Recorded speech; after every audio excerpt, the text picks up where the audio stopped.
Perkenalkan, nama saya Fatan Putri Doniana dengan NIM akhir 304. Di video ini saya ingin menjelaskan beberapa materi terkait hadis untuk memenuhi tugas UTS.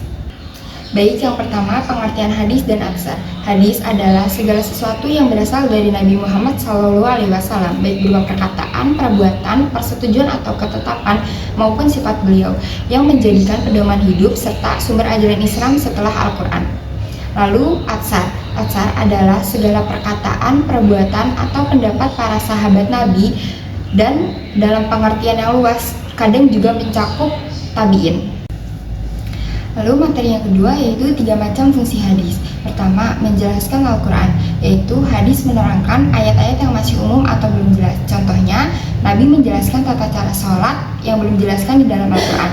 Yang kedua, menetapkan hukum baru, yaitu hadis memberi hukum yang belum ada di dalam Al-Quran. Contohnya, memelihara anjing tanpa keperluan. Dan yang ketiga, menegaskan Al-Quran, yaitu hadis menguatkan dan menegaskan apa yang sudah ada di dalam Al-Quran. Contohnya, larangan durhaka kepada orang tua. Materi yang ketiga yaitu sejarah pengumpulan atau kodifikasi hadis.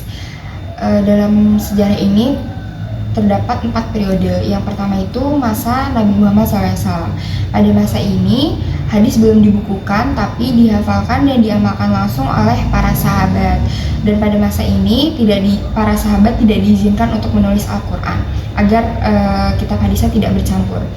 Kedua, masa sahabat. Pada masa ini Nabi Muhammad SAW telah wafat dan para sahabat mulai menyebarkan hadis-hadis kepada yang lain dan tetap menjaga agar supaya ucapan hadis sesuai dengan Rasulullah SAW dan tidak bercampur.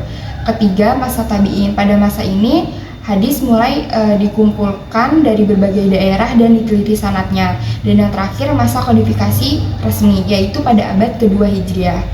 Pada masa ini hadis mulai dibukukan atas perintah Khalifah Umar bin Abdul Aziz.